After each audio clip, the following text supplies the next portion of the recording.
Bonjour et bienvenue. 1000 questions à la fois, c'est votre rendez-vous hebdomadaire pour conduire vos enfants et vos adolescents sur le chemin de la foi chrétienne et répondre à toutes leurs grandes questions sur Dieu et sur l'Église. Alors aujourd'hui, c'est Julie, 11 ans, qui nous dit « Je m'ennuie à la messe, c'est toujours la même chose. À quoi ça sert? On y fait quoi exactement ?» Avec mes fidèles invités, nous allons essayer de lui répondre. Bonjour Véronique. Bonjour Véronique. Bonjour Père Henri. Bonjour. Alors, Père Henri, avant cette émission, j'ai regardé dans un dictionnaire au mot messe et je me suis aperçue que le mot messe venait du latin missio qui veut dire envoyer. Alors pourquoi ce rassemblement qu'est la messe s'appelle-t-il un envoi? Parce que c'est utile, c'est un moyen, c'est pas une fin. Je crois que déjà, si on prend un moyen pour une fin, on ne comprend plus. Hein. Donc c'est fait pour vivre, c'est fait pour faire quelque chose, c'est fait pour faire le plein. Hein.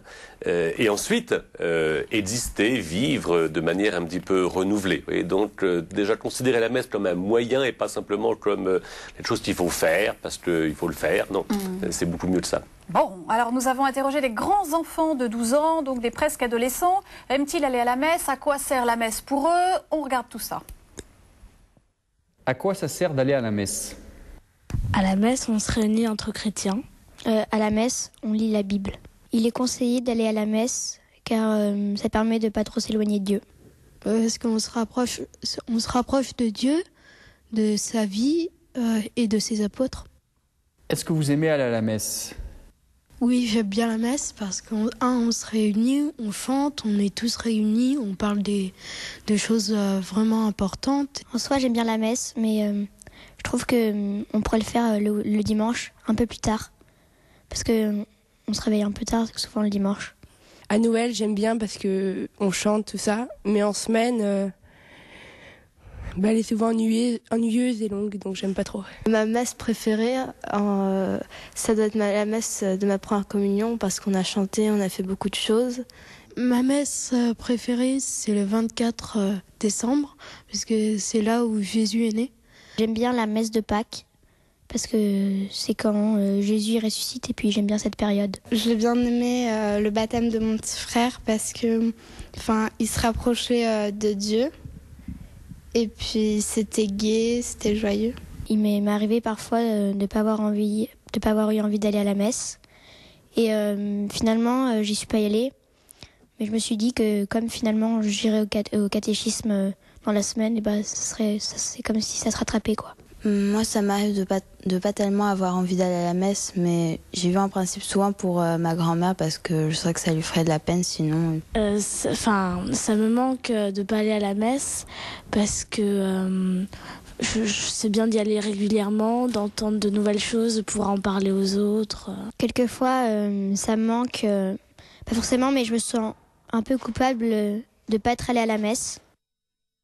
Moi, je trouve que c'est un peu ennuyeux que ce soit toujours la même chose parce que c'est souvent quand on ne veut pas y aller, c'est souvent parce qu'on se dit que ce sera toujours pareil et que donc ça change jamais. Si la messe était différente à chaque fois, ça inciterait plus les jeunes à venir. Pendant la messe, mes parties préférées sont les chants et la communion. Ma partie préférée dans la messe, c'est l'envoi parce qu'on va annoncer la bonne nouvelle aux personnes et on va leur dire en quelque sorte la messe pour eux.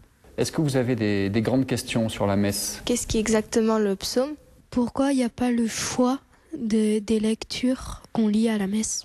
Est-ce que les textes qu'on lit à la messe, ils peuvent avoir été écrits en 2000 ou c'est obligatoirement il y a très longtemps? Est-ce que dans toutes les églises, on lit le même texte le même jour? Pour chaque période de l'année, il y a plusieurs habits pour les prêtres. Et je voudrais savoir, il y en a combien? Beaucoup de questions dans la fin de ce reportage auquel nous allons essayer de répondre tout au long de cette émission. Véronique, une réaction à ces commentaires d'enfants? Oui, moi je trouve que pour eux la messe c'est quelque chose de joyeux, de festif, c'est un rapprochement avec Dieu. On voit aussi qu'ils sont avides de changement, mais voilà, je trouve que c'est plein de vie. Le changement, c'est propre à leur âge, Oui, côté oui, avide c'est propre à leur âge. D'accord. Alors, on va reprendre la question de cette émission. Donc, Julie, 11 ans, c'est la question d'aujourd'hui, nous dit « Je m'ennuie à la messe, c'est toujours la même chose. On y fait quoi ?» Qu'est-ce que ça vous inspire, cette remarque ? Je m'ennuie. Je m'ennuie, oui. Alors, moi ça me... Je me dis qu'on ne lui a peut-être pas suffisamment bien expliqué certaines choses. Alors, qu'il y ait un rituel qui soit toujours un peu le même, je dirais c'est la même chose que pour aller fêter l'anniversaire d'un ami. On va toujours faire un gâteau, avoir des bougies, avoir un cadeau, bien s'habiller, chanter une chanson bien particulière. Donc, c'est toujours la même chose, sauf qu'après, ce ne seront pas les mêmes amis, ce ne seront pas les mêmes personnes qu'on va rencontrer. Voilà, je crois que la messe, oui, il y a des choses qui sont chaque fois très récurrentes, mais il y a quand même aussi beaucoup de choses qui changent. Ce ne sont jamais les mêmes chants, ce ne sont jamais les mêmes textes, ce ne sont jamais les mêmes habits. Voilà, et je crois que ça nécessite de pouvoir leur expliquer justement tout ce qui est variable d'un dimanche à l'autre, malgré aussi certaines choses qui sont fixes, mais qui sont des choses qui sont faites aussi pour rentrer dans cette intériorité qui est nécessaire aussi, pour rentrer dans cette relation à Dieu. Il faut des choses fixes. Il faut des choses fixes parce que ce sont des repères, ce sont des choses dont on a besoin.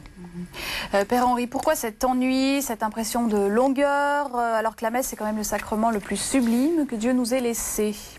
En gros, c'est parce qu'on ne sait pas très bien ce qu'on vient y faire et qu'on n'a pas préparé.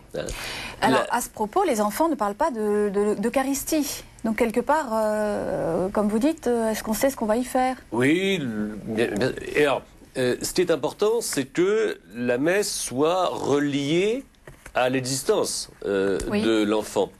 Alors, d'ailleurs, une des contradictions qu'on entend dans les témoignages, et c'est bien intéressant, c'est que, par exemple, une messe pour des miens, c'est la messe de Noël. Vous voyez ou alors la messe de la première communion. Pourquoi ? Parce qu'elles ont été préparées. La messe de Noël, on sait ce qu'on va entendre. C'est préparé à la maison, la crèche, etc., on connaît les chants, en gros c'est toujours les mêmes, il est né le divin enfant, etc. Et on y va quasiment pour ça, parce qu'on est heureux de les entendre. Et puis quand on revient à la maison, de nouveau c'est un peu festif. Vous voyez ? Alors, si la messe est complètement déconnectée de la vie réelle, c'est-à-dire en clair, puisqu'elle a sa propre cohérence, si c'est pas préparé, si c'est pas suivi, ça n'a aucun intérêt.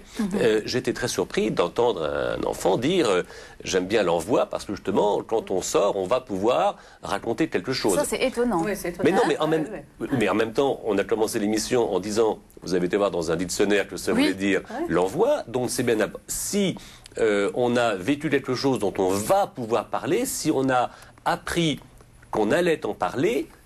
Un enfant, je crois, aime beaucoup apprendre quelque chose, mais surtout quand il a appris quelque chose, c'est le raconter à quelqu'un. Il faut avoir quelque chose à raconter. Et il faut comprendre que l'on va apprendre quelque chose et qu'on va être heureux d'en dire soi-même ce qu'on en a vécu. Et on va apprendre quelque chose aux autres. Ça devient intéressant. Alors peut-être aussi qu'il y a un manque de foi ou un manque de désir de Dieu si on n'a pas envie d'y aller. Enfin, plus profondément à la racine de cet ennui. Oui, mais regardez, par exemple, la relation aller à la messe parce qu'on va faire plaisir à sa grand-mère ou parce qu'on y va en famille ou on y va avec un ami, c'est pas nul. C'est pas nul pour vous. C'est Hélène qui dit moi, ça m'arrive de pas tellement avoir envie d'aller à la messe, mais j'y vais souvent pour faire plaisir à ma grand-mère. Pour vous, c'est une motivation suffisante ? La relation... oui, parce que c'est très relationnel. Oui. D'abord, on voit bien, et c'est très évangélique, que l'amour de Dieu, l'amour du prochain, c'est un même amour. Même si on n'est pas branché de manière très personnelle sur Dieu qui est invisible, ou alors sur l'Évangile, on peut y aller parce que avec les autres, on va de fait vivre un moment qui va être beau. De manière très matérielle, où chante-t-on, où rencontre-t-on un petit peu tout le monde ? Il n'y a pas tellement d'occasion pour cela. La messe est un beau rassemblement. En même temps, on voit bien que tous ces outils sont ordonnés à la rencontre avec Dieu. En même temps, ils rendent disponibles, voyez, à être en relation non seulement avec son prochain, mais aussi avec Dieu. Donc c'est favorable, c'est pédagogique, on va dire. Alors, en quelques mots, pour répondre à des enfants qui vous demandent à quoi ça sert la messe, avec des mots d'enfant, comment vous synthétisez ça ? Rejoindre Jésus, être en contact avec lui parce que il nous fait du bien. Voilà. moi je dirais que la messe, Jésus fait du bien, et que la messe, on rencontre Jésus qui fait du bien. Et le moment important à la messe, c'est, alors un enfant l'a bien dit, c'est la communion. Oui, ça c'est fort. Le moment où on va, d'abord, on voit bien, on bouge, etc. Bon, on mange, on fait quelque chose avec d'autres, et c'est une rencontre profonde. Et on voit bien que la première communion, c'est une étape. Moi, je me souviens très bien de ma première communion. Vous voyez, il y a bientôt 50 ans presque. Vous voyez, je m'en souviens très bien parce que, mais encore une fois, ça a été préparé et on m'a aidé à croire que c'était une rencontre fondamentale avec Jésus et que ça me nourrissait. Vous voyez, se nourrir, manger aussi, on le fait 3 fois par jour. On ne s'embête pas. Et là, Dieu a bien fait les choses, puisque manger, non seulement c'est nécessaire, mais en plus, ça a du goût, c'est bon. Dans la messe, il y a quand même beaucoup d'ingrédients qui font que cette rencontre vivifiante avec Jésus, elle a du goût, parce que chanter, se rassembler, le bâtiment de l'Église, les autres, tout ça, c'est favorable. Alors Véronique, dans un dialogue avec donc Julie, 11 ans, qui s'ennuie à la messe, comment l'aider à relancer son intérêt pour la messe? Je pense que c'est de pouvoir réexpliquer les différents moments importants de la messe. C'est aussi leur montrer comment eux peuvent être acteurs. Alors, d'une façon un peu... Qu'est-ce qu'on peut proposer à Julie? Alors on peut peut-être demander à Julie de lire à l'avance l'Évangile et puis de pouvoir en rediscuter avec elle. Oui. C'est peut-être lui demander de réfléchir à une intention de prière qu'elle pourra elle-même porter durant toute la messe. C'est peut-être réfléchir aux efforts qu'elle a pu faire dans la semaine pour les porter à l'offertoire. Voilà, je crois que c'est tout un travail de préparation à différents niveaux, hein, sur différents moments de la messe. Avant, pendant peut-être. Voilà, alors pour les garçons, ça peut être justement être servant d'hôtel. Oui, c'est plus facile pour les garçons. Voilà, pour les garçons, enfin ils peuvent pas tous être servants d'hôtel. C'est parfois permettre à des jeunes, alors effectivement en les préparant bien, en les entraînant bien, mais qu'ils lisent aussi des lectures. Ou la prière universelle, enfin, voilà, qu'ils soient acteurs, qu'ils puissent peut-être faire partie d'une petite chorale. C'est aussi le partage d'évangile qui peut être fait pour les enfants pendant qu'il y a l'homélie qui est moins accessible pour eux. pour eux. On a peut-être moins envie de ça. Alors, oui, mais c'est un âge difficile parce qu'on est à la fin de l'enfance, début de l'adolescence. Où est ma place? C'est vrai. Alors c'est sûr que pour les préados ou les adolescents, je pense que c'est plus par la préparation qui peut se faire à la maison. Et il y a un exemple tout simple, c'est par exemple de demander à chaque enfant de recopier l'évangile dans la semaine, enfin l'évangile qui va être dit, oui. Et puis le samedi à midi, avant la prière, ou enfin bon, dans un moment bien particulier, inviter chacun à réagir sur ce que cet évangile leur a apporté, les questions qu'ils peuvent avoir, voilà, que ce soit vraiment des moments de discussion pour aller encore plus loin dans cette relation d'amour, dans ce rendez-vous d'amour. On arrivera déjà avec cette nourriture voilà. de l'évangile, avec ce qu'on a pu en comprendre et partager en voilà, famille. Ce qui nous rendra plus réceptifs à ce qui pourra être dit durant cette homélie. Alors pas tout, mais peut-être 3 phrases. Et qui pourront nous nourrir justement durant toute la semaine et être dans cet après de la messe. Père Henri, donc pour répondre à Julie qui dit la messe c'est toujours la même chose, alors dans le reportage, Juliette nous dit pourquoi pour chaque période de l'année il y a plusieurs habits pour les prêtres et combien il y en a. Autrement dit, quelles sont les différentes couleurs des vêtements liturgiques? Oui, c'est comme les évangiles, il y en a 4, hein, c'est un peu symbolique. Écoutez, il doit y avoir le blanc pour les grandes fêtes joyeuses, le vert pour le temps ordinaire, le rouge pour l'Esprit Saint ou pour les martyrs, et puis le violet pour les temps pénitentiels comme l'Avent et le Carême. Bon, tout ça, ça fait partie un petit peu du chatoiement, du décor. Mais c'est intéressant parce que ça nous... Enfin, je trouve que c'est un moyen pour montrer d'abord que c'est pas toujours la même chose. Exactement. Et puis un moyen aussi pour entrer dans la tonalité de ce qui va nous être proclamé. Voilà, il y a une tonalité. Alors, en même temps, je reviens sur ce que Véronique disait, l'idée que les questions me paraissent importantes. Oui. D'ailleurs, moi, quand il y a beaucoup d'enfants, on dit, quelquefois, au début de la messe, je pose une question et je dis que les lectures que l'on va entendre vont permettre de répondre à cette question. Et comme on avait dit dans l'émission sur les évangiles sont là pour nous faire poser des questions. Et si en préparant on peut effectivement susciter telles sont les questions que vous vous posez, à la messe, on aura des réponses. Pas toutes faites, on aura des éléments pour répondre. Et ça, c'est une manière d'être actif. Vous voyez, en même temps, et je reprends l'idée de l'envoi, ce qu'on aura appris, alors on pourra l'apprendre à quelqu'un. Encore une fois, l'enfant aime beaucoup montrer qu'il a appris quelque chose, ou transmettre vous voyez, ce qu'il a appris. Et oui, ça fait grandir, bien sûr. Voilà, une bonne idée. Voilà. Et la messe, c'est rempli dans les textes, dans l'homélie, on imagine, dans les chants, c'est rempli de bonnes idées, dont on peut être le transmetteur. Alors voici un reportage que vous pourrez toujours voir et revoir sur le site internet de KTO, rubrique 1000 questions à la fois, sur la messe. Voici donc ce reportage, la messe, son sens et son déroulement. Regardez.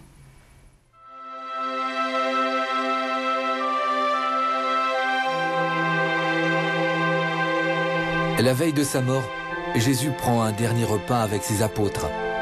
Il prend un morceau de pain, le bénit et le partage en disant « Prenez et mangez-en tous. Ceci est mon corps livré pour vous. Faites cela en mémoire de moi. » Il prend la coupe de vin et la bénit en disant « Prenez et buvez-en tous. Ceci est mon sang versé pour vous. » Ce dernier repas, aussi appelé la Cène, est à l'origine de la messe. La messe est un repas partagé entre frères d'un même père.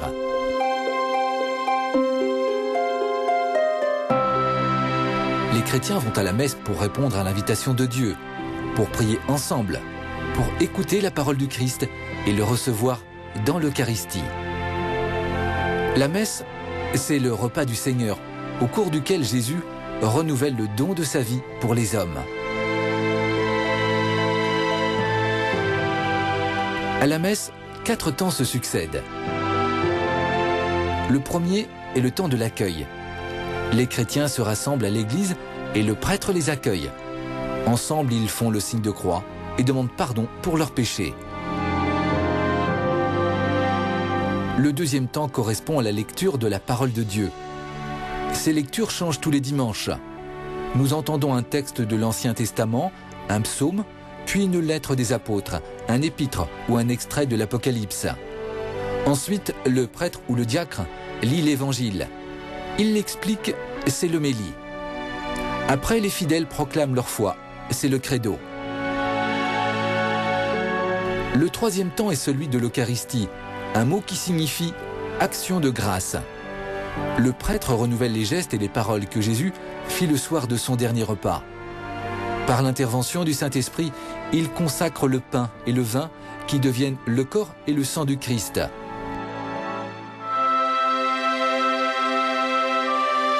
Jésus ressuscité est réellement présent et vivant dans ce pain et ce vin consacrés. Les chrétiens s'échangent alors la paix du Christ, puis vient la communion. La dernière partie de la messe s'appelle l'envoi. Le prêtre bénit l'assemblée. Il invite les chrétiens à aller témoigner de la bonne nouvelle entendue et vécue à la messe.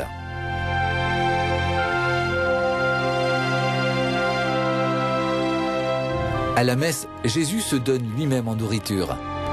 Si depuis 2000 ans, on célèbre ce mystère de la même façon chaque dimanche, même si la liturgie change selon les périodes de l'année, c'est parce que les gestes et les paroles que l'on fait à la messe sont vitaux, comme manger ou dormir.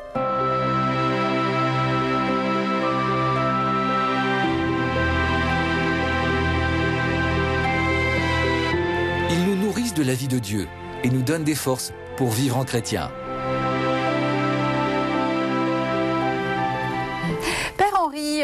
Qu'est-ce que vous pensez de la remarque de Briac dans le premier reportage qui dit oui, moi il m'est arrivé de pas avoir eu envie d'aller à la messe, j'y suis pas allé, mais je me suis dit que comme j'irai au catéchisme pendant la semaine, c'est comme si ça se rattrapait.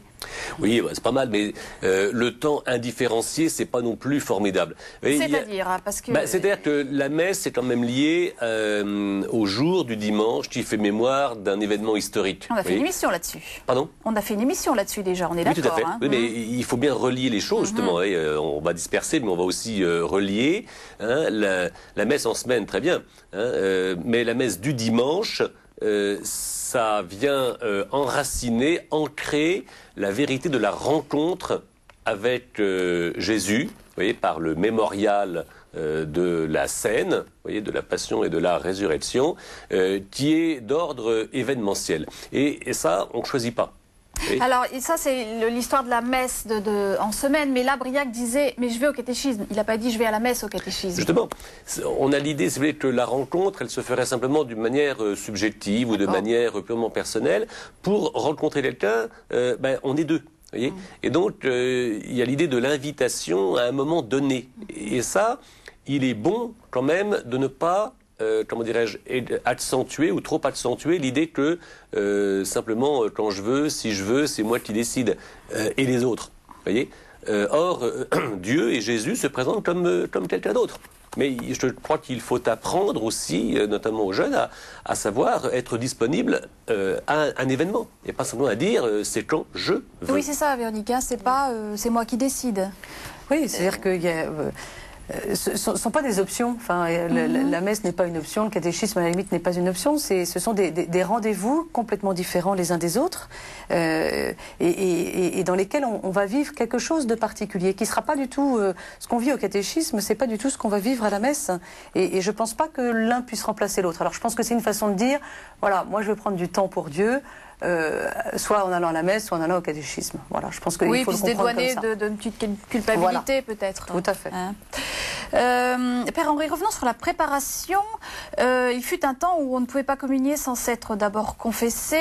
Donc la préparation, c'est important. Quand on va à un rendez-vous, on se prépare. Donc il s'agit de se préparer le cœur. Comment bien se préparer, déjà arriver à l'heure, hein. C'est-à-dire que si on loupe, si on fait la comparaison avec le cinéma, si je loupe la première scène dans une œuvre, dans une belle œuvre, la première scène est toujours très importante. Si je la loupe, ça va pas. Bon, mais avant la première scène, avant la première scène, justement, il faut s'y préparer. Et si on ne s'y prépare pas, on ne doute pas. Il faut du temps, parce que n'oublions pas, on ne fait pas à la messe ce que l'on fait ordinairement. Donc il y a un changement. Pour vivre heureusement ce changement, il faut s'y disposer. Sinon, on est décalé. Vous voyez, le grand ennemi de la messe, c'est le décalage. C'est quand on n'est pas dedans. Hein. Alors, je note qu'il y a des choses très simples. Par exemple, si on veut être dedans, il faut pouvoir, dès le départ, faire ou dire quelque chose. Et par exemple, si on ne sait pas faire le signe de croix, si on ne sait pas répondre dans un dialogue, on reste totalement extérieur. Si on ne sait pas chanter, on ne rentre pas dedans. Vous voyez, il faut rentrer dans l'action. Et là, il y a des moyens pour cela. Les moyens, c'est, par exemple, quand quelqu'un rentre dans une église, je m'aperçois souvent qu'il a ses propres préoccupations. Il rentre là-dedans comme il rentrerait n'importe où ailleurs. Il reste enfermé en lui. S'il n'y a pas quelqu'un pour dire bonjour, il ne se passe rien. Eh bien, oui. Et on n'entre pas en contact ni avec Dieu, ni avec l'Assemblée, ni avec l'action. On reste étranger. Voilà. Alors, par rapport à donc, le fait de ne pas être étranger, là, si on prend une messe, si on se souvient un petit peu de ce qui a été dit dans les messes qu'ils aiment bien la messe de Noël. Parce que, comme vous disiez, il y a un avant, il y a un pendant, il y a un après. On connaît les chants, etc. Voilà. Oui. Oui. Il y a la messe de Pâques aussi, car c'est quand Jésus ressuscite, et j'aime bien cette période. Il y a la messe de ma première communion, car on a chanté, on a fait beaucoup de choses. Et puis il y a le baptême de mon petit frère, parce que il s'est rapproché de Dieu et c'était joyeux. Donc... Et c'est préparé aussi, ça. Alors, oui, c'est préparé. Qu'est-ce que vous notez comme ingrédient qu'on peut peut-être aussi... Parce qu'il y a un contenu qui est fort et qui est particulièrement transmis à ce moment-là, je pense. Hein, Noël, c'est une fête toute particulière. Un baptême, c'est pas tous les jours. Donc effectivement, quand il y a des occasions un peu particulières, on va prendre le temps davantage de les expliquer. expliquer. Et du coup, je pense que l'enfant se sent beaucoup plus impliqué, beaucoup plus dedans, beaucoup plus en communion avec tout le monde. Et du coup, c'est quelque chose qui lui parle davantage. Alors, je crois que c'est à nous aussi, catéchistes, parents, etc., de pouvoir aussi préparer les dimanches plus ordinaires. Parce qu'il y a aussi quelque chose qui se vit de très grand, de très beau, mais qui est un peu plus austère, parce qu'effectivement, c'est moins festif, c'est moins préparé, c'est moins...